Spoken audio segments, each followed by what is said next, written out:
안녕하세요. 성경과 사람 진행을 맡은 최현정 아가타입니다. 성경 속의 인물을 들여다보면서 오늘날 우리의 모습을 돌아봅니다. 성경과 사람, 오늘도 이야기의 길잡이가 되어주실 이낭희 박사님과 함께하겠습니다.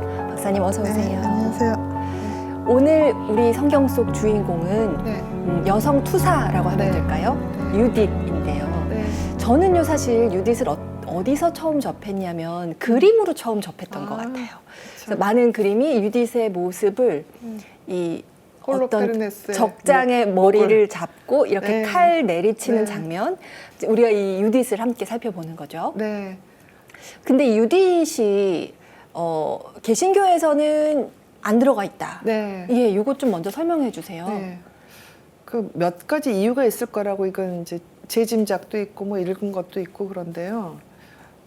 우선 유딧의 모습이 좀 끔찍하잖아요. 목을 자르는 여성. 뭔가 가부장제적인 사회에서는 또 가부장제적인 종교 분위기에서는 어울리지 않을 것 같은 용납될 수 없는 네, 그런 이미지라서 이제 뭐 루터라든지 켈빈 이런 사람들은 사실은 그 신부님들보다 훨씬 더 가부장제적인 면이 많았어요. 그래서 그렇지 않았을까? 이건 이제 제 짐작이고, 이제 상식적으로는 유딧에 나오는 역사적인 이야기들이 잘 안 맞아요.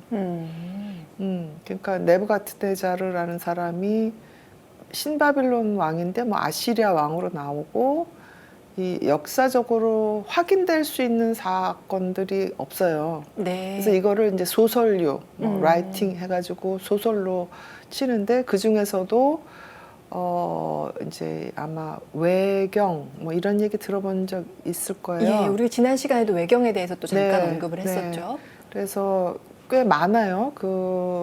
이거는 성경에 들어갈 수 없다. 뭐 이런 얘기를 하는 게, 그러니까 그 이유가 여러 가지가 있지만 그 중에 하나가 이제 히브리어 원본이 없을 경우에 이제 불가타 성경이라고 그러고 뭐 라틴어, 네. 그리스어 성경에만 나온다. 그러면 이게 정말 구약이냐, 뭐 이렇게 하는 그 역사학자, 신학자들이 많아서 유딧이 빠졌죠. 근데 저는 40대, 뭐 30대 유딧기를 보면서 굉장히 힘을 많이 받았었거든요. 아, 여자도 이렇게 호연지기가 있을 수 있고, 네. 용기를 가져야지. 뭐 30, 40대 때 지금 생각해 보면 많이 위축되고 좌절하고 뭐 이랬던 시기가 있었는데 유딧기가 힘이 좀 됐었던 것 같아요. 그래서 저는 아예 개신교들 좀 안 됐다. 유딧기도 못 읽고 그런 생각을 개인적으로는 해요. 네. 네. 그런 의미에서 오늘 우리가 유딧기를 소개하는 게 저도 의미가 깊다는 느낌이 들었어요. 네. 그런데 말씀하신 것처럼 역사적 사실하고는 조금 어긋나는 지점들도 곳곳에 있다라는 건데요. 성경을 보면은 그 시대 배경이 아시리아를 다스리던 네부카드네자르 임금의 시대. 유딧기는 아시리아 왕 네부카드네자르가 메디아와의 전쟁에서 이스라엘이 자기들을 돕지 않았다는 구실로 침공했던 것으로부터 출발을 합니다. 네. 근데 사실 말씀하신 것처럼 네부카드네자르 임금은 신바빌론의 왕이었던 게 역사적 사실이고 해서 약간씩 어긋나는 건데 요거는 뭐 사실 우리가 그 이야기 전체 줄거리 안에서 네. 중요한 지점은 사실은 아니지 않나요? 네, 그럴 수도 있고요. 그다음에 우리 아마 국문학과 나오셨죠. 네. 그러니까 조선 시대 소설 네. 이렇게 시작을 보면 뭐 조조가 살았던 때 무슨 뭐 명나라 주원장이 살았던 때 뭐 이런 식으로 뜬금없이 예. 외국 역사를 언급을 그걸 이제 청나라 뭐 명나라 당나라 하는 식으로 언급하는 게 있어요. 왜 그렇게 했을까? 네. 그게 어떻게 보면 소설적 장치죠. 이게 완전히 허구가 아니라 예. 있는 것 같이 들리게 만들고 뭔가 더 권위가 있어 보이게 하고 네. 하는 거라서 예. 그리고 이제 예전에 그 느부갓네자르를 어떻게 생각을 했냐면 유대인들을 억압하는 일종의 보통 명사화된 예. 군주, 전제 군주 네. 이렇게 이해를 한 경우도 있어요. 예, 그런 식으로 우리가 바라봐도 네, 네. 여기서 잘 읽힐 수 있을 것 같습니다. 그 본격적인 질문에 앞서서 유딧기를 전체적으로 한번 훑어보겠습니다. 함께 들어보시죠. 무라리의 딸 유딧은 유대의 산악도시 베툴리아에 사는 정숙한 과부였다. 아시리아의 장수 홀로페르네스가 군대를 이끌고 베툴리아를 침략하자 유딧은 아름답게 치장하고 아시리아 군에 투항해 하녀와 함께 연회에 참석한다. 그리고 홀로페르네스와 단둘이 남게 되자 유딧은 만취한 홀로페르네스를 죽이고 목을 베어 하녀와 함께 수급을 거두어 달아난다. 장수를 잃은 아시리아군은 당황해 크게 패하고 물러가게 된다. 그러니까 사실 이제 역사 안에서도 네. 여성 투사가 그리 많지 않은데 네. 예, 유디잇은 정말 상징적으로 네. 그만큼 그림에 자주 등장했다는 건 그만큼 네. 모두에게 인상적이었던 그렇죠. 거 아닐까 하는 생각이 네. 들어요. 유딧은 이제 여기 짧게 정숙한 과부였다라고 얘기를 하지만 굉장히 아름답고 그런데 남편이 죽고 나서 철저하게 그 과부로서의 역할을 완전히 다 엄수한 거예요, 말하자면. 그 그러니까 시대에 과부에게 요구되는 뭐 몇 년상 일테면 그렇죠. 그런 요즘 식으로 것들을 3년상처럼 네. 옷을 이제 굉장히 허름하게 입고 남편이 그러니까 관리를 하는 사람이었어요. 이렇게 그 농부들을 이렇게 관리를 하다가 열사병으로 죽었는데 그래서 재산을 꽤 많이 모아놓고 물려줬는데 옷도 굉장히 아주 허름하게 검소하게 입고 단식을 계속하고 그래서 모든 사람들이 칭송을 한 거죠. 네. 아름답고 돈 많고 그러면 요즘 사람들은 명품 사고 여행하고 네. 뭐 좋은 차 사고 이런 데 쓰잖아요. 과시하고, 근데 네. 유딧은 자기한테는 철저하고 주변에는 굉장히 관대하게 나눈 사람이에요. 그러니까 이미 공동체에서 존경받는 여성이었는데 평소에 그렇게 허름하게 입다가 이제 목표가 생긴 거죠. 이 사람을 어떻게 하든지 뭐 우리나라 말하자면 논개처럼 사실 논개가 기생이 아니래잖아요. 잘못 알려진 거죠. 네. 기생 옷을 입고 아. 가서 적장을 죽인 거죠. 그러니까 그거하고 굉장히 똑같은 거죠. 네. 그러니까 아름답게 치장을 한 이유가 적장을 죽이기 위해서 갔잖아요. 그러니까 얼마나 드라마예요, 일종의. 어쩌면 유딧은 그 당시 사회가 요구하는 그 규범에 네. 아주 잘 들어맞는 반듯한 여인이었기 때문에 네. 지금까지 너무 잘해왔기 때문에 네. 수용받아진 게 아닐까 이런 생각도 그럴 수도 있죠. 했어요.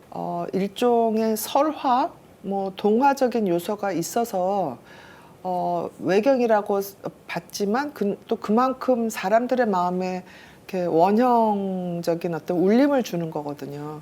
그러니까 민족이나 뭐 시대나 이런 거를 뛰어넘어서 모든 사람한테 이런 여성이면 우리나라에 이런 여성이 있다면 참 좋겠다. 마치 유관순 열사가 열사를 우리가 우리한테 기리는 것처럼. 굉장히 큰 힘이 되잖아요. 힘들고 이럴 때 우리 어렸을 때 유관순 열사 생각하면서 이렇게 정의롭게 살아야지 뭐 이런 생각들 하면서 성장하는 그런 일종의 정신적인 지주가 되는 거죠. 네.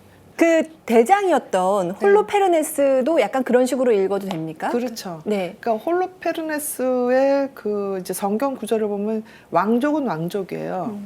그 배경이 출신 배경이 그러나 왕이 된 게 아니라 이제 왕의 요즘식으로 보면 참모총장이죠. 네. 제일 신뢰하는 이제 그 대장군이죠. 그래서 굉장히 혁혁한 공을 세워요. 그쪽 입장에서 보면. 근데 이제 유대인이라든지 뭐 이집트 사람이라든지 그 지역에 많은 다른 바빌론 사람이라든지 페르시아 사람들 이런 사람들 보기에는 굉장히 아시리아라는 데가 잔인하기로 유명한 그 민족이거든요. 그래서 성경에도 홀로페르네스가 그 저지른 살육의 그 과정 네. 그런 장면들이 굉장히 많습니다. 그러니까 이 홀로페르네스의 이렇게 그 이미지를 보면 이제 거의 모든 그 지도자들은 그 특히 독재적인 지도자들은 본인들의 손에 피를 잘 안 묻히고 네. 자기는 굉장히 자애로운 지도자인 것처럼 하고 예. 실제로 이제 그 군인들을 통해서 엄청난 일을 하죠. 네. 그러니까 뭐 암살도 하고 뭐 살육도 하고 지금 뭐 예컨대 뭐 소수민족을 억압하는 그런 그 한 국가에 뭐 제가 특정 국가를 지목할 수는 없으니까 하지만 그런 사람들 보면 텔레비나 이런 데서 보면 정말 자유로운 할아버지 아저씨의 모습을 하고 있어요. 그런데 한쪽에서는 어마어마한 살육과 비참한 일들이 벌어지는 거죠. 이제 홀로페르네스가 그런 역할을 한 거죠. 네. 네.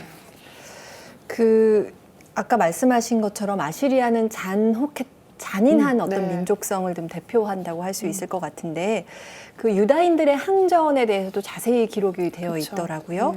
그때 암몬 수령인 아키오르는 홀로페르네스 등 아시리아 지휘관들에게 유다인들의 하느님을 이렇게 묘사를 했습니다. 그 장면을 한번 읽어보겠습니다.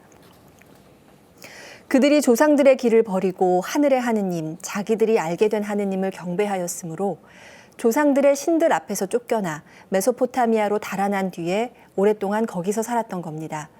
그런데 그들의 하느님께서는 그들에게 사는 곳에서 나와 가나안 땅으로 가라고 분부하였습니다.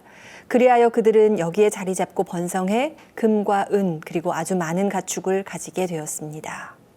이렇게 얘기했고 그때 홀로페르네스는 어떻게 반응을 한 걸까요? 이 암몬 왕이죠. 예, 암몬족이라는 그거는 유다인들하고 끊임없이 갈등이 있었던 이민족이잖아요. 네. 그런데 상당히 아키오르는 요즘식으로 하면 객관적인 시각을 갖고 유다인들한테는 이렇게 엄청난 하느님의 존재가 있으니 함부로 건드리지 마라. 네. 이 사람들 괜히 건드리면 아무리 아시리아라도 괜히 뭐 부끄러운 일만 생길 것이다라고 이제 일종의 경고를 한 건데 홀로페르네스는 혁혁한 공을 세웠던 시대를 풍미하는 장군이잖아요. 그러니까 승승장구하고 있던 그러니까 중인 거죠. 그렇죠. 네. 그래서 뭐 불가능한 게 없다 이렇게 생각을 한 거죠. 그러니까 요즘식으로 말하면 심리학적으로 자아팽창이라는 얘기를 해요. 그래서 네.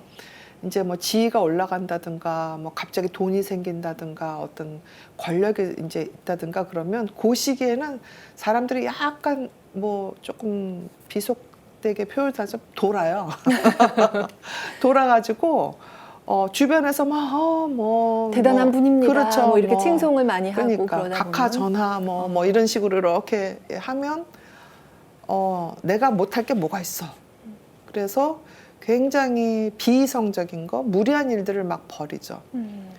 그래서 곳곳이 적도 만들고 네. 원한도 쌓이게 하고 홀로페르네스가 딱 그런 거예요. 그래서 네.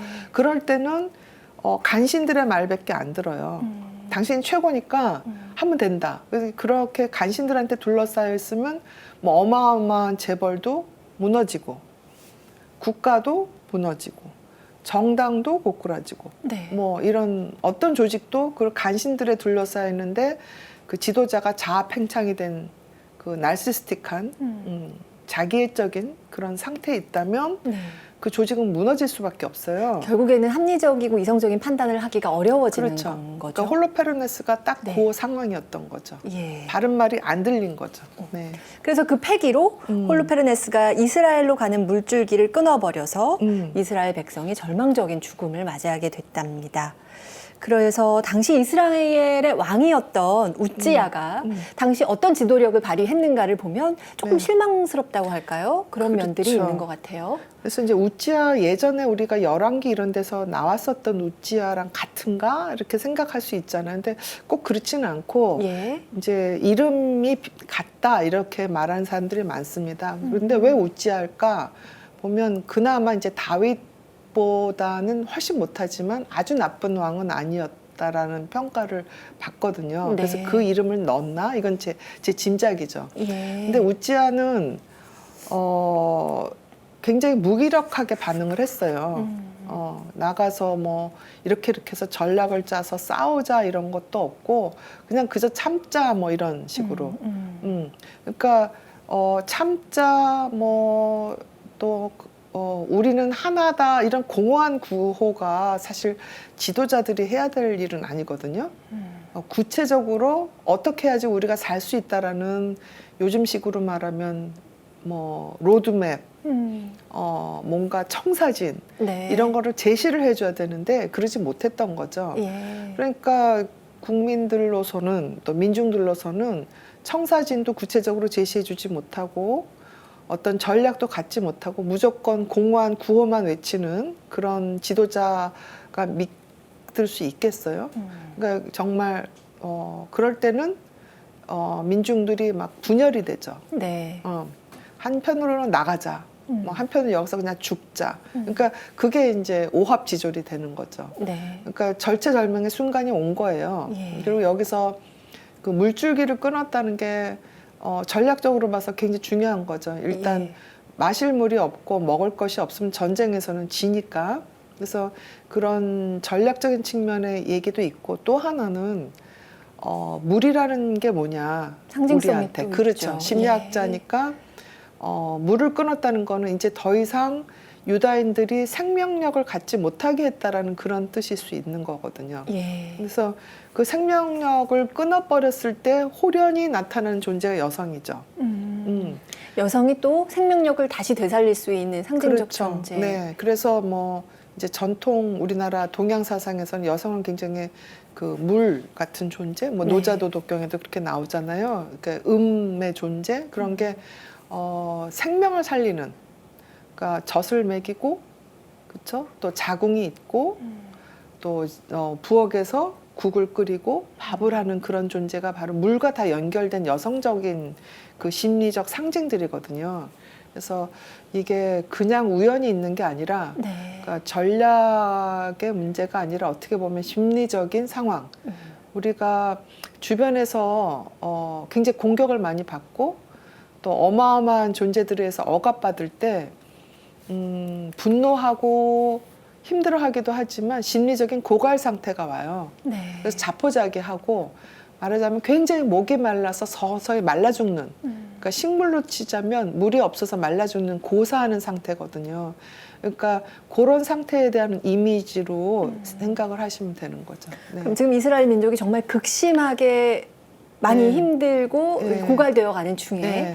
왕도 사실 어쩌지 못하고 힘들었던 네. 것 같아요. 그래서 우찌야 왕이 유딧을 찾아갔다고 되어 있어요. 그렇죠. 그때 유딧을 찾아갈 만큼 유딧이 대단한 사람인가? 유딧은 과연 왕에게 어떤 인물이었던 걸까? 네. 그리고 제가 처음에 이제 공동체에서 어떤 그 존경받는 사람이라고 얘기를 드렸잖아요. 그리고 우리 작가님도 유딧이 예언자 아닙니까? 뭐 이렇게 질문을 하셔서 제가 모르겠습니다라고 이제 대답을 했는데, 실제로 하느님하고 기도를 하면서 하느님의 어떤 명령 또 이런 목소리 이런 걸 듣고 실행할 수 있으니까 충분히 예언자의 자질을 갖고 있었죠. 그런데 뭐 드보라나 훌다처럼 예언자라는 어떤 정확한 그 명시 특정은 안 돼 있지만 공동체에서 존경받는 여성이란 건 확실한 것 같아요. 왕이 찾아갈 정도로. 그리고 또 굉장히 아름다웠기 때문에 네. 또 굉장히 지혜로웠기 때문에 찾아갔고, 그런 면에서 우찌아가 그나마 지혜를 구하려고 노력했던 그러니까 건 확인할 수가 좋은 있죠. 리더들은 좋은 그 팔로워들을 찾아내는 것도 능력이거든요. 그러니까 그게 임명을 잘하는 게 능력인 거죠. 그렇죠. 그러니까 네. 자기가 조언을 구해야 할 대상을 그렇죠. 잘 찾아내는 것도 중요한 능력이라는 그러니까, 생각 그렇죠. 들어요. 네. 그러니까 간신을 찾아가는 게 아니죠. 네.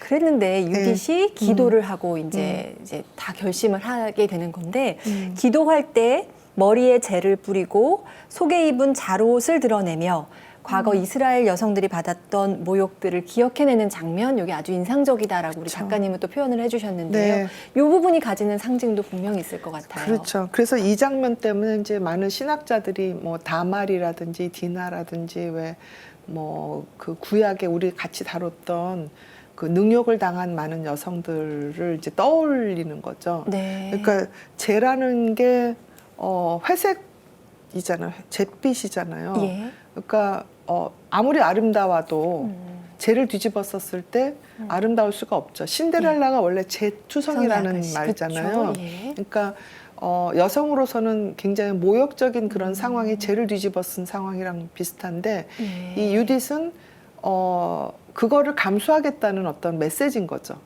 그러니까 사실 적장에 침실로 가는 거거든요. 그러니까 자기의 몸을 오롯이 우리 공동체를 위해서 바치겠다는 뜻이니까 논개의 마음이죠. 네. 그래서 재를 뿌리고 또 그 자루옷이라는 것도 일종의 그 험한 옷이죠. 그러니까 비단 옷이 아닌 거죠. 네. 거의 뭐 요즘식으로 말하면 노숙자들이 입을 만한 옷인 거거든요. 그래서 그런 배옷을 입고 험지로 간다는 아주 결연한 네. 그런 모습인 거죠. 예. 근데 저는 제가 가만히 생각해 보면 내가 유디시라면 그런 결심을 할 수 있었을까? 사실 그 시대의 여성의 지위는 우리가 누누이 얘기한 것처럼 어떤 결정권도 하나도 없고 그런 사람이 누구를 해하고 네. 죽이고 이 자체도 사실은 엄청 부담이 되는 일이잖아요. 여성들이 하지 못하는 영역처럼 조금 근데 실제 되게 역사에서는 꼭 그렇지는 않죠. 네. 뭐 우리가 유관순이나 뭐 논개 이런 얘기를 하지만 실제로 그보다 훨씬 많은 여성들이 전쟁터에서 나름 최선을 다해서 싸웠지만 그게 역사에 잘 기록이 되지 않는 거죠. 그러니까 예컨대 강강수월래 같은 것도 한 예인데 예. 그때 분명히 돌을 나르고 또 적들을 교란시키기 위해서 춤을 추면서 일종의 리추얼이죠. 했을 때는 화살이 날라오는 것을 감안을 하고 한 거거든요. 근데 역사는 이순신은 기록해도 강강수월래에 참석한 여성들은 기록을 안 하죠. 그래서 이제 이 구약이 많은 사람들이 유다 민족이 굉장히 가부장제적이고 또 하느님이 남성이고 뭐 예수님도 남성이고 이래서 남성 중심적인 그런 그 종교다 뭐 이렇게 공격하는 경우도 있어요. 근데 구약에 상당히 많은 여성 전사들이 등장을 하죠. 상당히 많은 여성 리더들이 등장을 하고 그건 네. 굉장히 사실은 이해할 수 없는 기적적인 일이에요. 왜냐하면 알겠지만 중군동 지역의 여성들의 인권이 그렇게 높지 않은 거거든요. 네. 그리고 실제 구약에서 또 대부분의 여성들은 굉장히 인간 이하의 대접을 받았었고 뭐 버려지고 강간당하고 살해당하고 이런 경우가 많았는데도 이런 여성상을 또 이렇게 중심에 놨단 말이죠. 예. 그래서 이 구약을 보면 놀라운 부분 중에 하나예요. 이 여성을 이렇게 중심으로 놓고 여성에게 힘을 실어줬다는 게. 네. 네, 그래서 정말 유디기는 곱씹어서 읽히는 부분이 많이 있는 것 같습니다. 이렇게 절실하게 기도를 마친 유디시 한껏 몸치장을 하고 보니까 뭐 여러 액세서리를 뭐 다 두르고 뭐 이렇게 했다고 묘사가 된 것 같아요. 하녀 한 명만을 대동한 채 포도주와 빵 등 먹을 걸 챙겨 적진으로 들어갑니다.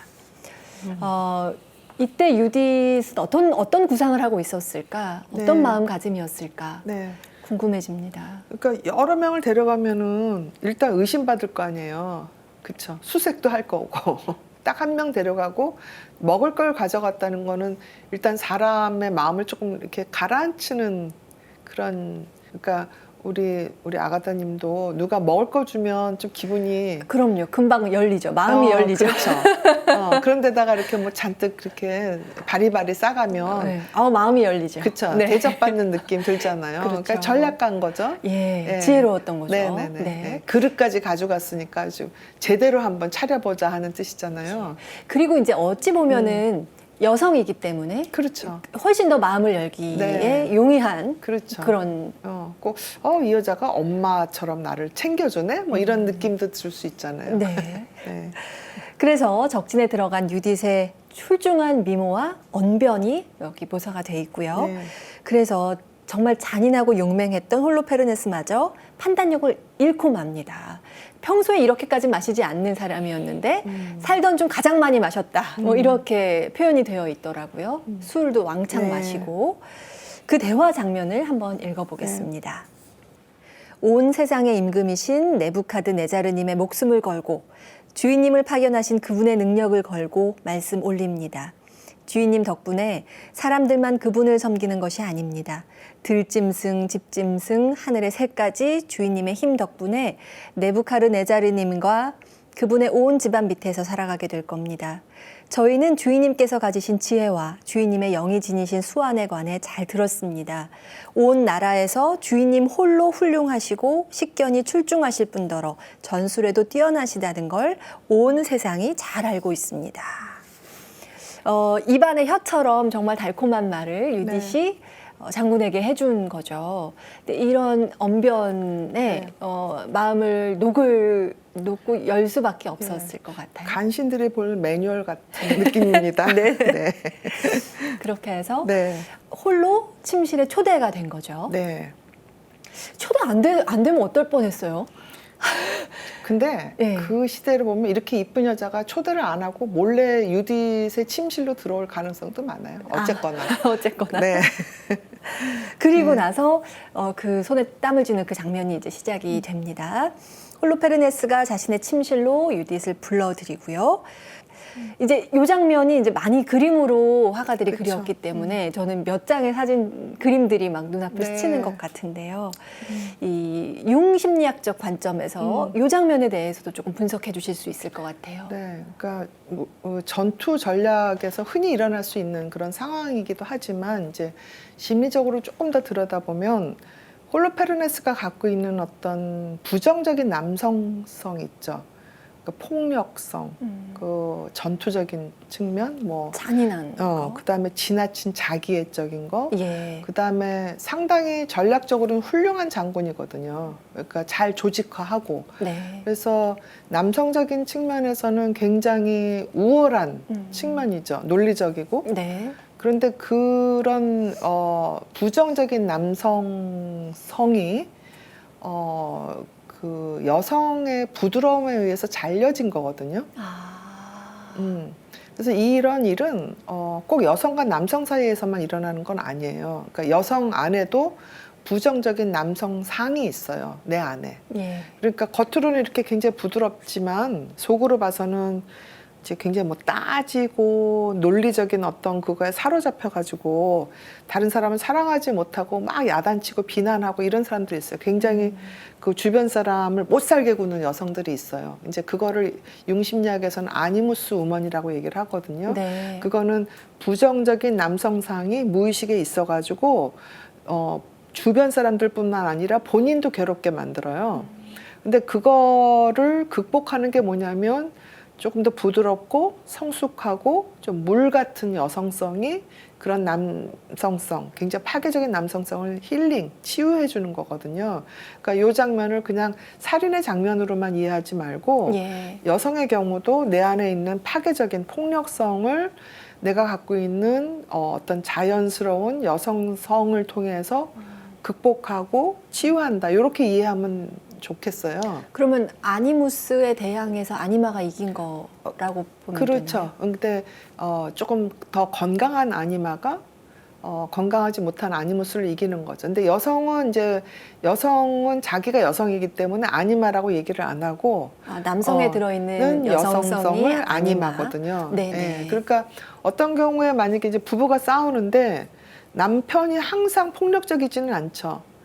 어떤 경우에는 남편들이 훨씬 더 뭐 음식도 잘하고 부드럽게 해주고 이렇게 하고 여성은 아내는 굉장히 나무처럼 딱딱하고 이런 부부들이 있어요. 그러면 그 부드러운 아니마가 그러니까 남성 속에 있는 부드러운 여성성이 딱딱하고 폭력적인 아내의 아니무스를 치유해주는 그런 과정인 거죠. 네. 아니마와 아니무스에 네. 대해서 융심리학 관점으로 네. 또 이렇게 해석을 네. 할 수 있다라고 네. 설명을 해주셨습니다. 그래서 이 지혜로운 유딧은 이렇게 적장의 목을 탁 베면서 이스라엘을 구해냅니다. 그리고 그 머리를 자루에 넣고 적진을 빠져나오죠. 네. 그리고 자신의 나라에 돌아와서 하느님께 전리품을 봉헌하고 축제를 엽니다. 용감한 네. 유딧이 나라를 구했습니다. 네. 그러니까 얼뜻 보면 머리를 자른 그 모습 때문에 이런 건 참 기계 있는 모습이야라고 생각하면 또 오해가 되는 부분이 있어요. 그러니까 반드시 그렇게 폭력적이고 전복적인 것이 항상 다 성숙하거나 긍정적인 건 아니죠. 네. 우리가 잘 아는 요한의 목을 자른 살로메 그 딸 뭐 요런 측면을 보면 똑같이 목을 잘랐으나 한쪽은 굉장히 파괴적이고 또 한쪽은 굉장히 긍정적인 거잖아요. 예. 그러니까 우리가 어떤 행동을 할 때 그 의도가 뭐냐, 그 맥락이 뭐냐. 그러니까 분노가 있을 때 거룩한 분노가 있고요. 예. 그다음에 허접한 분노가 있고 천박한 분노가 있단 말이죠. 그러니까 약자에 대한 어떤 혐오나 이런 거는 천박한 분노죠. 허접한 분노고 강자에 대한 특히 억압하는 사람에 대한 그다음에 불의를 저지르는 사람에 대한 분노는 거룩한 분노죠. 예. 그리고 네. 나 개인을 위한 분노가 아니라 그렇죠. 공동체를 위한 분노였을 때 그렇죠. 힘이 크고 성숙한 분노일 수 그렇죠. 있고요. 그러니까 유딧 같은 경우는 이쁘고 뭐 돈도 많고 그러니까 네. 그 총독이 될 사람이랑 같이 살아서 참 잘 먹고 잘 살았다. 뭐 이렇게 남을 수도 있잖아요. 그런데 죽음을 무릅쓰고 자기 몸을 바친 거기 때문에 거룩한 분노다. 네. 그래서 그 목을 이제 자른 그 장면을 그 어떤 잔인한 장면, 뭐 그 무슨 헐리우드 영화에 나오는 이상한 그 공포 영화의 장면으로 기억하지 말고 조금 더 상징적인 심리적인 의미의 거룩한 분노의 한 이미지로 기억해 주시면 아주 힘들 때 훨씬 더 도움이 될 것 같아요. 네. 유디기를 오늘 함께 읽어봤습니다. 네. 다음 시간에는 또 다른 여성 네. 에스테르 이야기로 계속해서 이어가 보도록 하죠. 오늘 말씀 고맙습니다. 네, 감사합니다. 성경과 사람, 오늘 유딧기를 함께 읽어봤습니다. 여러분 어떻게 들으셨나요? 우리가 성경 속 인물 중에 여성들을 또 요즘 자주 다루게 되는 것 같은데요. 다음 시간에는 에스테르 이야기를 함께 나눠보겠습니다. 기대해 주시고요. 시청해 주신 여러분 고맙습니다.